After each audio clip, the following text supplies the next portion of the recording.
9th standard science physics unit 2 motion அப்படிங்கிற lesson பார்த்துட்ருக்கோம். நான் Mahalakshmi. Motion of freely falling body. ஒரு பொருள் மேலேருந்து நம்ம கீழே விடுறோன்னு வச்சுக்கோங்களேன்.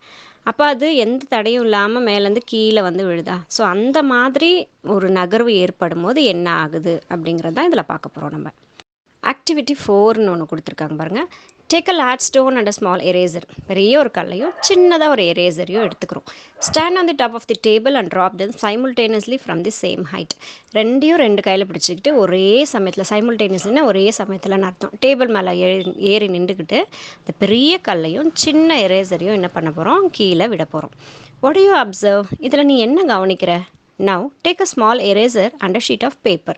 இப்போ மறுபடியும் என்ன பண்ணுற, ஒரு கையில் எரேசர் எடுத்துக்கிறேன், இன்னொரு கையில் ஒரு பேப்பர் எடுத்துக்கிறேன், ஒரு ஷீட் ஆஃப் பேப்பர் எடுத்துக்கிறேன். Drop them simultaneously from the same height. இப்போ நீ பெரிய கல் சின்ன எரேசர் எங்கேருந்து போட்டியோ அதே இடத்துல நின்றுக்கிட்டு ஒரு எரேசரையும் பேப்பர் ஷீட்டையும் கீழே விட போகிற. What do you observe? இப்போ நீ என்ன கவனிச்ச? This time take 2 sheets of paper having same mass and crumple one of the sheets into a ball. இப்போ தேர்டாக நீ என்ன பண்ண போகிற, 2 ஷீட் பேப்பர் எடுத்துக்கிற, அதில் ஒரு ஷீட்டை வந்து கசக்கிடுற, பால் மாதிரி பண்ணிக்கிறேன். Now drop the sheet and the ball from the same height. இப்போ இந்த பேப்பரையும் இந்த பால் மாதிரி கசக்கி வச்சுருக்கோம் இல்லையா நம்ம பேப்பரை, அது ரெண்டுத்தையுமே அதே டேபிள் மேலே ஏறி நின்றுக்கிட்டு கீழே ரெண்டுத்தையும் சேமாக விட போகிறோம். ஸோ இப்போ என்ன நடக்குது? What do you observe? இப்போ நீ என்ன கவனிச்சிங்க? From activity 4, you can observe that both the stone and the eraser reached the surface of the earth almost at the same time. So first நம்ம பெரிய கல்லையும் சின்ன எரேசரையும் போட்டோமா, அது ரெண்டுமே பார்த்திங்கன்னா பெரும்பாலும் மேக்ஸிமம் சேம் டைமாக கீழே வந்து விழுந்திருக்கும். when you drop the eraser and paper, so second time நம்ம என்ன பண்ணுறோம், பேப்பரையும் எரேசரையும் கீழே போட்டோம். the eraser reaches first and the sheet of the paper reaches later. இப்போ நீங்கள் கவனிச்சிங்கன்னா எரேசர் வந்து கீழே ஃபஸ்ட்டு வந்து விழுந்த மாதிரியும் பேப்பர் வந்து செகண்டாக வந்து விழுந்த மாதிரியும் நம்ம கவனிச்சிருப்போம். you can also observe that the paper crumpled into a ball reaches the ground first and plain sheet of paper reaches later. Third டைமும் நம்ம சாதாரண ஒரு பேப்பரையும் அதே பேப்பரை கசக்கியும் நம்ம கீழே விடும்போது அந்த கசக்கி போட்டிருக்கிற பேப்பர் வேகமாக வந்து விழுற மாதிரியும் இந்த பேப்பர் வந்து ஸ்லோவாக விழுற மாதிரியும் நமக்கு தெரிஞ்சது. இத்தனைக்கும் அந்த 2 பேப்பருடைய வெயிட்டும் சேம் வெயிட் தான். ஸோ இது என்ன, இதுக்கு காரணம் என்ன அப்படின்னு நம்மளை கொஷின் கேட்குறாங்க. when all these objects are dropped in the absence of air medium, all would have reached the ground at the same time. So இதில் நம்ம ஒரு விஷயம் என்ன தெரிஞ்சுக்கிறோன்னா, இதே பொருளை பேப்பரோ எரேசரோ ஸ்டோனோ எதுவாக இருந்தாலும் சரி, காற்றே இல்லாத இடத்துல போட்டிருக்கோம் அப்படின்னா அதே ஹைட்லேருந்து அதே வெயிட் பொருளை எடுத்துகிட்டு வந்து நம்ம போட்டோன்னா எல்லாமே சேம் டைமை தான் வந்து கிரவுண்டை வந்து அடையும். In air medium, air offers some resistance to the motion of freely falling objects. இந்த எந்த தடையும் இல்லாமல் ஃப்ரீயாக வந்து விழக்கூடிய இந்த பொருட்களுக்கு காற்று வந்து சில தடைகள் ஏற்படுத்துது. அதனால தான் வந்து இது டைம் தாமதமாக ஒன்று ஃபஸ்ட்டு ஒன்று செகண்டு அப்படி வந்து விழுறதுக்கு உண்டான காரணம். ஆனால் இதுவே காற்றே இல்லாத வேக்யூம் அப்படின்றது காற்றே இல்லாத இடம், அந்த இடத்துல போட்டால் எல்லாமே பேப்பராக இருந்தாலும் சரி, கல்லாக இருந்தாலும் சரி, கசக்கி போட்டிருக்க பேப்பராக இருந்தாலும் சரி, எல்லாமே சேம் டைமுக்கு தான் கிரவுண்ட் வந்து ரீச் ஆகும். but it is negligibly small when compared to the gravitational pull acting on the stone and the rubber. ஆனால் அந்த காற்று ஏற்படுத்தக்கூடிய அந்த ரெசிஸ்டன்ஸ், அந்த தடை இருக்கு இல்லையா, அது அந்த கிராவிடேஷ்னல் புல்லை விட கொஞ்சம் ரொம்ப கம்மியான ஒரு புல்லாக தான் வந்து அதில் இருக்குது, தடையாக தான் வந்து அது இருக்குது. Hence the reach the ground at the same time. அந்த காற்று வந்து ஏற்படுத்தக்கூடிய தடையால் தான் வந்து அந்த இதெல்லாம் வந்து மாறி விழுது. இல்லைனா இது எல்லாமே என்ன ஆகும், சேம் டைமில் வந்து விழும். ஏன்னா கிராவிடேஷ்னல் புல் வந்து சேமாக தான் இருக்குது, ஆனால் இந்த ஏர் தான் வந்து ரெசிஸ்ட் பண்ணுது, தடுக்குது அந்த பொருளுடைய நகர்வை. It can be seen from these activities that the magnitude of air resistance depends on the air of objects exposed to air. So இதுலேருந்து நம்ம என்ன தெரியுது அப்படின்னா, இந்த ஆக்டிவிட்டீஸ்லேருந்து அந்த மேக்னிடியூட் ஆஃப் ஏர் வந்து ரெசிஸ்ட் பண்ணுது. ஸோ எந்த அளவுக்கு காற்று வந்து ஒரு பொருளுடைய நகர்வை வந்து தடை பண்ணுதோ, ரெசிஸ்ட் பண்ணுதோ, அதை பொறுத்து தான் வந்து இந்த பொருட்கள் வந்து பொருட்களுடைய நகர்வும் வந்து இருக்குது அப்படின்னு சொல்கிறாங்க. we know that an object experiences acceleration during free fall. ஒரு பொருள் நகர்ந்துட்டே இருக்குன்னு வச்சுக்கோங்களேன், அதில் வந்து ஆக்சலரேஷன் கட்டாயமாக இருக்குது. ஆக்சலரேஷன்ன்றது rate of change of velocity, speed, அந்த ஸ்பீடு அதிகரிக்கிறது, ஸ்பீடு வந்து குறையிறது, அதுதான் வந்து நம்ம ஆக்சலரேஷன் அப்படின்னு சொல்கிறோம்.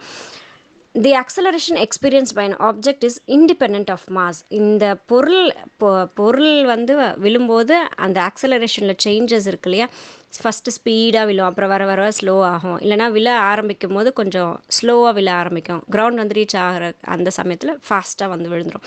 ஸோ அதை ஆக்சலரேஷன் சொல்கிறோம். ஸோ இந்த ஆக்சலரேஷனுக்கும் அந்த பொருளுடைய மாஸு, அதோடைய அந்த எடைக்கும் வந்து எந்த ஒரு சம்மந்தமும் இல்லை. இங்கே மாஸ் அப்படின்றது எவ்வளோ ஆட்டம்ஸ் அந்த ஒரு பொருளில் இருக்குது அப்படின்றது தான் இங்கே மாஸ்ன்னு சொல்கிறோம். ஸோ அந்த ஸ்பீடுக்கும் அந்த பொருளுடைய அந்த மாஸுக்கும் சம்மந்தம் இல்லை, இண்டிபெண்ட்னு சொல்லியிருக்காங்க பாருங்கள். This means that all objects hollow or solid big or small should follow at the same right.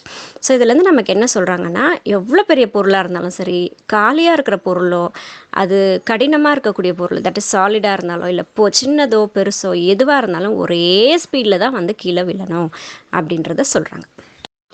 The equation of motion for the freely falling body can be obtained by replacing A in equation with G. நம்ம ஏற்கனவே equation of motion வந்து படிச்சிருக்கோம் இல்லையா. So அந்த ஈக்குவேஷனில் இப்போ என்ன பண்ண போகிறோம் அப்படின்னா, ஏ அப்படிங்கிற எழுத்துக்கு பதிலாக, ஆக்சலரேஷன் ஏ அப்படின்றதுக்கு பதிலாக ஜி அப்படின்றத நம்ம எடுத்துகிட்டு வரோம். அதாவது கிராவிட்டி, ஆக்சலரேஷன் டியூ டு கிராவிட்டியை தான் வந்து நம்ம ஜி, ஸ்மால் ஜியை போட்டு போகிறோம். ஸோ ஏவை வந்து ஜியால் ரீப்ளேஸ் பண்ணிவிட்டு இப்போ ஈக்குவேஷன் ஆஃப் மோஷன், அதாவது எந்த ஒரு தடையும் இல்லாமல் ஃப்ரீயாக வந்து கீழே விழக்கூடிய ஒரு பொருள், அதுதான் ஃபாலிங் ஃப்ரீலி அப்படின்னு சொல்கிறாங்க பாருங்கள். ஸோ மேலேருந்து கீழே வந்து விழக்கூடிய ஒரு பொருளுடைய அந்த மோஷனுடைய ஈக்குவேஷன் வந்து டிரைவ் பண்ணும்போது ஆக்சலரேஷனுக்கு உண்டான ஏ எடுத்துகிட்டு ஆக்சலரேஷன் டியூ டு கிராவிட்டிக்கு உண்டான ஸ்மால் ஜியை போட்டுக்கிறோம் நம்ம. For a freely falling body which is initially at rest. இப்போ ஒரு பொருள் மேலேருந்து கீழே விழுதுன்னா அது ஸ்டார்டிங்கில் ரெஸ்ட்டில் தானே இருக்கும். அதை வந்து என்னவா எடுத்திருக்கோம், யூ வந்து 0வாக எடுத்துருக்கோம். Thus we get the following equation, v is equal to gt, இங்கே எஸ் வந்து நம்ம டிஸ்டன்ஸ்ன்னு படித்தோம். So s is equal to ½ gt square and v square is equal to 2gh. இங்கே ஸ்மால் ஜி வந்து acceleration due to gravity, h வந்து height, t வந்து time, v வந்து velocity. Then when we throw an object vertically upward, இப்போ நம்ம ஏதாவது ஒரு பொருளை மேலே தூக்கி போடுறோம். இப்போ பாலெல்லாம் நம்ம என்ன பண்ணுறோம், மேலே தூக்கி போட்டு கேட்ச் பிடிக்கிறோம் இல்லையா. ஸோ அந்த மாதிரி ஒரு பொருளை வந்து நம்ம மேலே தூக்கி போடுறோம்னு வச்சுக்கோங்களேன். It moves against the acceleration due to gravity. இங்கே ஆக்சலரேஷன் டியூ டு கிராவிட்டி அப்படின்றது, கிராவிடேஷனல் புல் அப்படின்றது என்னன்னு சொல்லி பார்த்தீங்கன்னா புவியீர்ப்பு சக்தின்னு சொல்கிறோம். ஏதாவது ஒரு பொருள் போடும்போது கீழ் நோக்கி தான் வரும். ஏன்னா நம்ம பூமி வந்து அந்த புல் இருக்குது, தன் பக்கம் பொருளை வந்து இழுக்கக்கூடிய அந்த இதை தான் வந்து நம்ம கிராவிடேஷனல் புல்லுன்னு சொல்கிறோம். ஸோ இந்த கிராவிட்டி இப்படி ஆக்சலரேஷன் டியூ டு கிராவிட்டிக்கு ஆப்போசிட்டாக வந்து இது செயல்படுறதுனால இந்த பொருளுக்கு நம்ம என்ன சொல்கிறோம், a is taken to be -g. Acceleration due to கிராவிட்டிக்கு ஆப்போசிட்டில் பொருள் மேலே, ஏன்னா நம்ம மேலே தூக்கி போடும்போது அதோடைய அந்த மூமெண்ட், அதோடைய அந்த நகர்வு வந்து கிராவிடேஷனல் ஃபோர்ஸ்க்கு ஆப்போசிட்டில் இருக்கிறதுனால அதை -gன்னு எடுத்துக்கிறோம். And when moving downward a is taken as +g. அதே பொருள் நம்ம மேலேருந்து கீழே விழும்போது கிராவிட்டியை நோக்கி, புவியீர்ப்பு சக்தியை நோக்கி அது நகர்ந்து வர்றதுனால இங்கே ஆக்சலரேஷனை நம்ம +g அப்படின்னு எடுத்துக்கிறோம், பாசிட்டிவாக எடுத்துக்கிறோம். ஆப்போசிட்டாக போகும்போது நெகட்டிவாக எடுத்துக்கிறோம். Uniform circular motion. Circular motion அப்படின்றது ஒரு பொருள் ரவுண்டாக சுற்றி வர்றது சர்க்குலர் மோஷன் அப்படின்னு சொல்கிறோம். இந்த சர்க்குலர் மோஷன் வந்து யூனிஃபார்மாக இருக்குது, அந்த ஒரு அந்த டைம் இன்டர்வல்ஸில் சேம் ஸ்பீடில் அது நகர்ந்துட்டு இருக்கிறது தான் நம்ம யூனிஃபார்ம் மோஷன் அப்படின்னு சொல்கிறோம். ஒவ்வொரு டைம் இன்டர்வல்ஸ்லேயும் சேம் ஸ்பீடில் அது போய்கிட்டு இருக்கிறது. ஸோ ஆக்டிவிட்டிக்கு பார்க்கலாம் பாருங்கள். Take a piece of thread and tie a small piece of stone at one of its end. ஒரு த்ரெட் எடுத்துக்கிறோம், ஒரு ஸ்டோன் எடுத்துக்கிறோம், அந்த ஸ்டோனை வந்து அந்த நூலில் போட்டு நம்ம கட்டிடுறோம். Rotate the stone to describe the circular path with constant speed by holding the thread at the other end. நம்ம அந்த இது நம்ம எல்லாருமே இதை பண்ணியிருப்போம். ஏதாவது ஒரு பொருளை கயிறில் கட்டிட்டு நம்மளை அப்படியே சுற்றுவோம் நம்ம கையில் வச்சுக்கிட்டு. ஸோ அந்த மாதிரி நம்ம என்ன பண்ணுறோம், ரவுண்டாக அதை வந்து சுற்றுறோம். நம்ம release the thread and let the stone go. இப்போ ஒரு கொஞ்சம் நேரம் அதை சுற்றிட்டு அப்படியே விட்டுருங்களேன். அது எங்கே போகும்? Can you tell the direction in which the stone moves after it is released? அது நம்ம வேகமாக சுற்றிட்டு நம்ம கை எடுத்துகிறோம்னு வச்சுக்கோங்களேன், அது எந்த டைரக்ஷனில் போகுதுன்னு நம்மளால் சொல்ல முடியுமா? If you carefully observe on being released, the stone moves along a straight line tangential to the circular path. So நம்ம இது ரொம்ப உன்னிப்பாக கவனித்து பார்த்தோன்னு வச்சுக்கோங்களேன், நம்ம கையில் அந்த நூலை விட்ட உடனே சுற்றிட்டு அந்த நூல் விட்ட உடனே பார்த்திங்கன்னா ஸ்ட்ரெயிட்டாக தான் வந்து அதோடைய பயணம் வந்து இருக்கும். சர்க்குலர் பாத்துக்கு டான்ஜென்ஷியலாக அது வந்து செயல்படும். This is because once the stone is released it continues to move along the direction it has been moving at that instant. So இதுக்கு காரணம் என்னென்னா, நம்ம கையை விட்ட உடனே என்ன ஆகும் அப்படின்னா, அந்த சமயத்தில் அது எந்த டைரக்ஷனில் நகர்ந்துட்டு இருந்ததோ அந்த டைரக்ஷனை நோக்கியே அதோடைய நகர்வு வந்து இருக்கும். அதனால தான் அது ஸ்ட்ரெயிட் லைனில் வந்து நகருது. This shows that the direction of the motion changes at every point when the stone was moving along the circular point. So இதுலேருந்து நமக்கு என்ன தெரியுதுன்னா, ஒரு பொருள் ரவுண்டாக சுற்றிட்டு இருக்குன்னு வச்சுக்கோங்களேன், அதோடைய டைரக்ஷன் வந்து சேஞ்ச் ஆகிக்கிட்டே இருக்குது. ஒவ்வொரு பாயிண்ட்லேயும் அதோடைய டைரக்ஷன் வந்து மாறிக்கிட்டே இருக்குது அப்படின்றத நமக்கு காட்டுது. When an object is moving with a constant speed along the circular path, இப்போ ஒரு பொருள் வந்து சேம் ஸ்பீடில் சர்க்குலர் பாத்தில் போயிட்டுருக்கு, ரவுண்டாக சுற்றிட்டு இருக்குன்னு வச்சுக்கோங்களேன், அந்த velocity changes due to change in direction.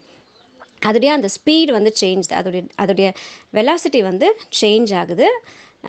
ஒவ்வொரு அந்த குறிப்பிட்ட ஒரு டைரக்ஷனில் வந்து தன்னுடைய வெலாசிட்டி வந்து சேஞ்ச் ஆகிக்கிட்டே இருக்குது. Hence it is an accelerated motion. இந்த வெலாசிட்டி சேஞ்சஸ் ஏற்படுறதுனால இதை என்ன சொல்கிறோம் அப்படின்னா ஆக்சலரேட்டட் மோஷன் அப்படின்னு சொல்கிறோம்.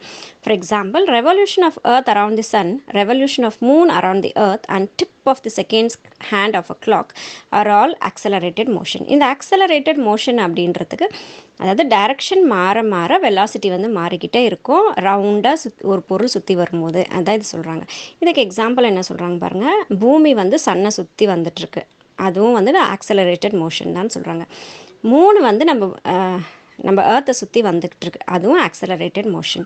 அதே மாதிரி நம்ம வாட்சில் பார்த்திங்கன்னா செகண்ட் காட்டக்கூடிய இது இருக்கு இல்லையா, முள் இருக்கு இல்லையா, அதுவும் பார்த்திங்கன்னா ஆக்சலரேட்டட் மோஷனில் தான் நகர்ந்துட்டுருக்கு அப்படின்னு சொல்கிறாங்க. If an object moving along a circular path of radius r takes time t to come back to its starting position, then the speed v is given by.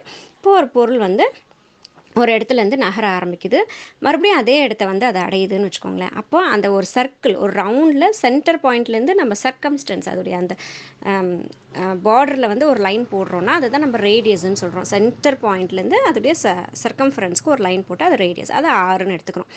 அந்த ஒரு ஸ்டார்ட் ஆன இடத்துலேருந்து மறுபடியும் அதே இடத்துக்கு வந்து அதை நிற்கிறதுக்கு எவ்வளோ டைம் எடுத்துக்கிச்சு, அதை கேபிட்டல் டீன்னு எடுத்துக்கிறோம். அப்போது அப்படின்னு வரும்போது நம்ம வெலாசிட்டி v கண்டுபிடிக்கிறோம்னு வச்சுக்கோங்களேன். Speed is equal to circumference by time taken. சர்க்கம்ஃபரன்ஸ்ன்றது என்னென்னா அந்த ரவுண்டு, அது எவ்வளோ தூரத்துக்கு ரவுண்டு வந்திருக்கு, அதுதான் வந்து சர்க்கம்ஃபரன்ஸ்னு சொல்கிறோம். அந்த ஒரு ரவுண்ட் அடிக்கிறதுக்கு அது எவ்வளோ டைம் எடுத்துக்கிச்சு, அதுதான் டைம் டேக்கன். ஸோ சர்க்கம்ஃபரன்ஸை டைம் டேக்கனோட டிவைட் பண்ணிடுறோம். So v is equal to இங்கே ஸ்பீடு v இருக்கிறோம் 2πr. நம்ம சர்க்கம்ஃபரன்ஸ் ஆஃப் தி சர்க்கிள் நம்ம மேக்ஸில் படிச்சிருப்போம். அந்த சர்க்கிளுடைய சர்க்கம்ஃபரன்ஸ், அந்த வெளியில் இருக்கக்கூடிய அந்த ஏரியா, அந்த லென்த் எவ்வளோன்னு சொல்லி பார்க்குறது தான் வந்து நம்ம சர்க்கம்ஃபரன்ஸ். இப்போ ஒரு சர்க்கிள் வரைகிறோன்னா அதை சுற்றி எவ்வளோ நீளம் இருக்குது அப்படின்னு பார்க்குறது தான் சர்க்கம்ஃபரன்ஸ்னு சொல்லுவோம். ஸோ சர்க்கிளோட சர்க்கம்ஃபரன்ஸுடைய ஃபார்மில் வந்து 2πr. ஸோ அதை அந்த இடத்துல போட்டிருக்கோம். டைம் டேக்கனுக்கு கேபிட்டல் டி போட்டிருக்கோம். So v is equal to 2πr by t.